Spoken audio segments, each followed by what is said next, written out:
All right, everybody. Eric Hosmer, he is agreeing to a deal with the Chicago Cubs. John Heyman reported yesterday that the Cubs and Eric Hosmer were close to a deal.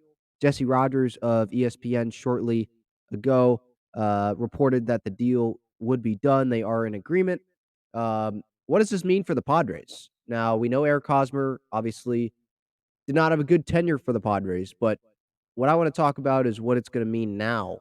And what it means now is the Padres, they are paying Eric Hosmer probably over $11 million dollars to not be with the Padres this year. As you can see on the spot track here, 2023 retained salaries. If I scroll up here, this is the Padres 2023 payroll.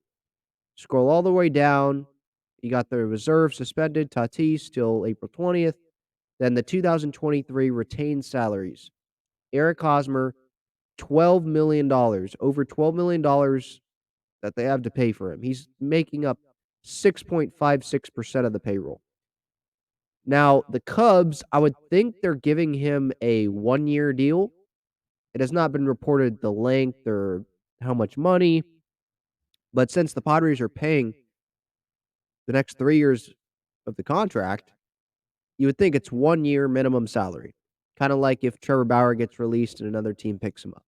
They're just gonna give him the minimum veteran salary. I forget if the veteran salary is more, but I know the minimum salary is around $700,000. So, if we take $700,000 away from the 12,280,000, that's still over $11 million dollars that the Padres are paying Eric Hosmer this year to not play on the Padres. That's how bad he was. And I'm glad that now Kim's at second. We have Crony at first, Carpenter as another option, Bogarts at short. Like, yeah, I'd much rather have that than having Eric Hosmer at first base. But it just continues to show how bad the contract was for the Padres, how much of a mistake it was.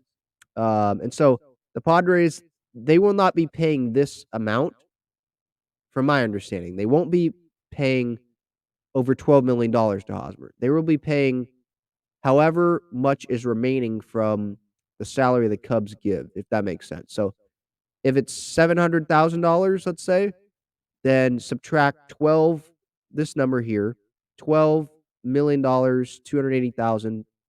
Subtract that with 700,000, and that would be the amount of money the Padres are paying him for this year. And then they have to pay him the same amount for 2024 and 2025 if he signs with another team on a 1-year short deal like that as well. But they still have, if Hosmer did not sign with the Cubs, they would be paying, and he just didn't sign at all with any team. They'd be owing him $39 million dollars over the next 3 seasons. So that's what it means for the Padres. Now, does this count towards the luxury tax? I hope it doesn't. Active, it says active estimated arbitration and estimated pre-arb. So it doesn't look like it counts towards the luxury tax. It just counts towards money that Seidler has to continue to pay, which is unfortunate. But that's what happened. That's the deal that the Padres made. Yeah. So if you look at the luxury tax here, let me see if you can see it on my screen. Yeah, you can. Okay. On the right, Padres luxury tax payroll. It goes through the total AAV, estimated arbitration, pre-arbitration, benefits, minor salaries. So it doesn't say anything about like retained salaries or players that aren't on the team that you're still paying their contract. So that's the good news.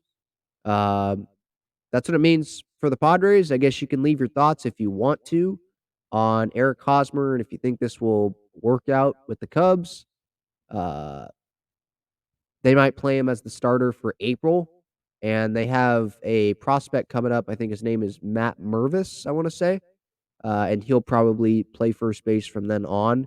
Or Hosmer will be their DH or like a mentor to this guy, and maybe some contender would want Hosmer for some reason. I don't know. But that is what is happening. Hosmer to the Cubs.